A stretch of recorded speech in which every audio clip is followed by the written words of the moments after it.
Belanja merupakan aktivitas rutin banyak orang untuk memenuhi kebutuhan. Demikian juga dengan pelaku ketofastosis lifestyle. Namun ada rumor di masyarakat bahwa menjalani ketofastosis lifestyle membutuhkan biaya yang banyak. Anggapan ini adalah keliru. Assalamualaikum warahmatullahi wabarakatuh. Salam jumpa sahabat. Jumpa lagi dengan saya yang telah 8 tahun dengan lifestyle low carbo sugar free. Pada lifestylemu kali ini saya ingin sharing beberapa tips yang terkait dengan pengaturan belanja dalam menjalani ketofastosis lifestyle. So, tonton video ini hingga akhir agar kita dapat memahami dengan baik bagaimana trik dan apa yang dibelanjakan oleh pelaku ketofastosis lifestyle. Belanja merupakan bagian dari aktivitas kehidupan kita sehari-hari. Belanja dilakukan untuk memenuhi kebutuhan-kebutuhan harian, mingguan, bahkan juga bulanan. Belanja bertujuan untuk memenuhi kebutuhan primer dalam kehidupan kita, yaitu pemenuhan sumber energi dalam kehidupan. Sumber energi ini diorientasikan untuk memenuhi kebutuhan dan suplai energi di dalam tubuh. Masing-masing kita memiliki budget khusus untuk kepentingan ini, karena fungsi dan peran dari belanja ini adalah untuk menyediakan bahan dasar dari sumber energi dalam kehidupan kita sehari-hari.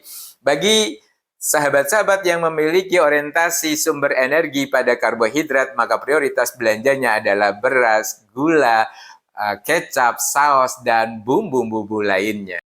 Sedangkan bagi pelaku ketofastosis lifestyle, belanja diorientasikan untuk kepentingan yang sama, yaitu pemenuhan sumber energi harian, mingguan, dan juga mungkin bulanan. Namun, orientasi belanjanya sangat berbeda dengan yang menggunakan karbohidrat sebagai sumber energi.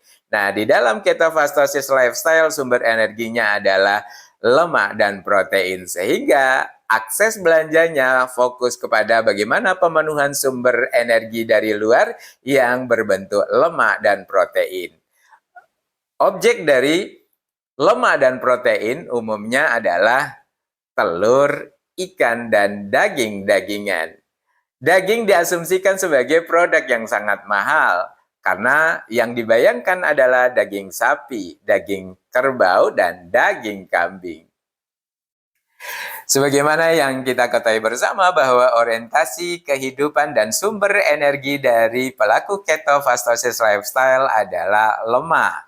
Maka orientasi belanja dalam kehidupan sehari-hari pelaku ketofastosis lifestyle adalah pemenuhan sumber energi yang berasal dari lemak dan protein. Produk-produk seperti telur, ikan, dan daging-dagingan adalah prioritas belanja karena ini merupakan kebutuhan primer dalam kehidupan ketofastosis lifestyle. Dari sinilah masyarakat banyak mengasumsikan bahwa ketofastosis lifestyle adalah gaya hidup yang cukup mahal, yang sejatinya tidak selalu benar karena bergantung pada budget kita dan kita bisa menyesuaikan kebutuhan kita untuk pemenuhan energi yang dibutuhkan.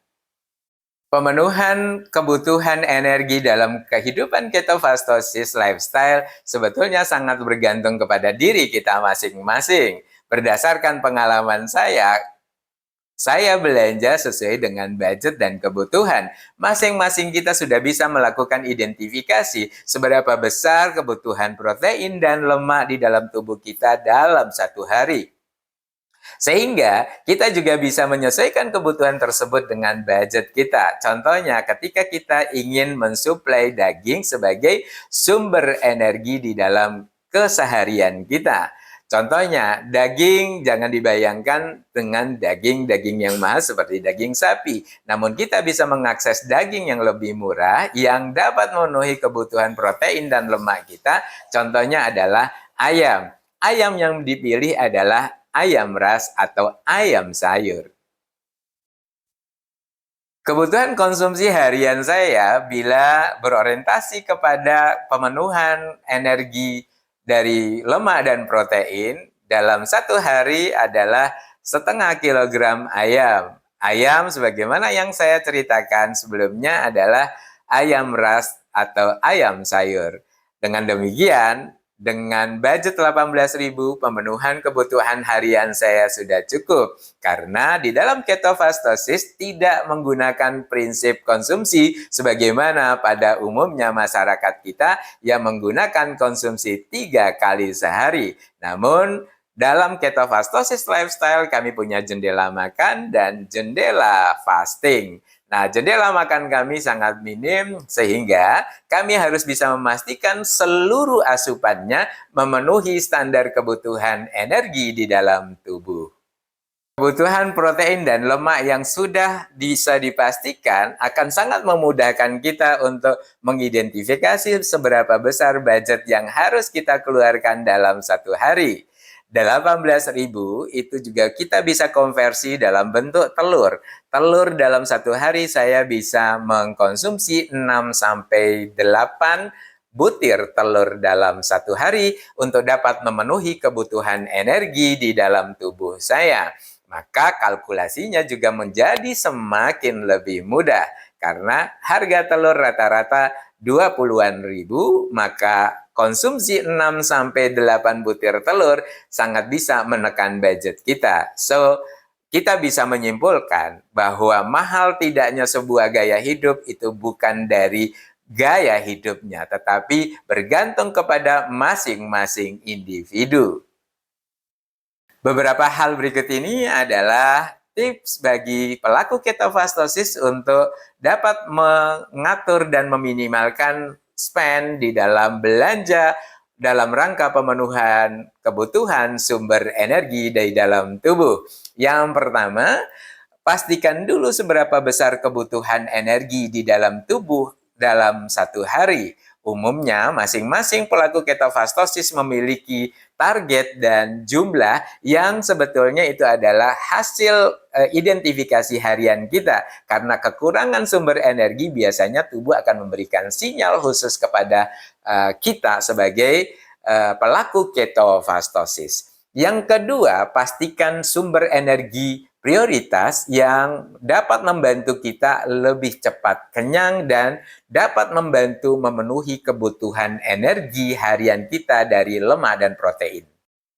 Bila kita sudah bisa mengidentifikasi sumber energi prioritas di dalam pemenuhan kebutuhan energi di dalam tubuh kita, selanjutnya yang ketiga adalah belanja di pasar tradisional.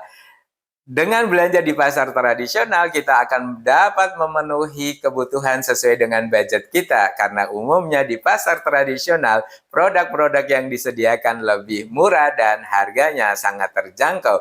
Bahkan kita dapat mensiasatinya dengan melakukan mixing di dalam supply tersebut. Contoh di dalam daging dan telur, kita bisa mengkombinasi antara dua ini. Daging juga jangan dibayangkan daging yang utuh. Bisa jadi pemenuhan lemaknya itu dari kulit, brutu, rempolo hati, dan masih banyak lagi trik yang bisa kita praktekkan untuk mensiasati budget kita. Sumber energi sudah mudah kita peroleh, kita bisa membelinya di pasar tradisional. Yang berikutnya, kita menghindari beli makanan yang sudah jadi, karena harganya lebih mahal.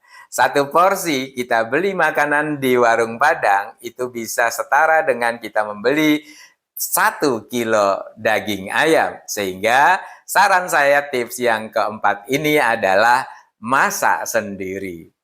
Dan yang terakhir atau yang kelima, usahakan sumber energi yang kita butuhkan dalam seharian itu hasil panen kita sendiri. Artinya ikan kita panen dari halaman kita atau dari kolam sederhana yang kita desain sendiri untuk memelihara kebutuhan sumber energi kita. Atau telur dan daging ayam dari hasil peliharaan sendiri. Butuh ikhtiar dan usaha yang serius agar kita dapat mempertahankan kesehatan dan keselamatan tubuh kita melalui ketofastosis lifestyle. Sahabat, bila tayangan ini memberikan manfaat, jangan lupa like, komen, dan share. Terima kasih telah menonton video ini hingga akhir. Semoga kita senantiasa sehat dan istiqomah dalam menjalani lifestyle kita. Lifestylemu memberikan pemahaman dan perspektif baru dalam menjalani kehidupan untuk kemanfaatan yang lebih besar. Terima kasih. Assalamualaikum warahmatullahi wabarakatuh.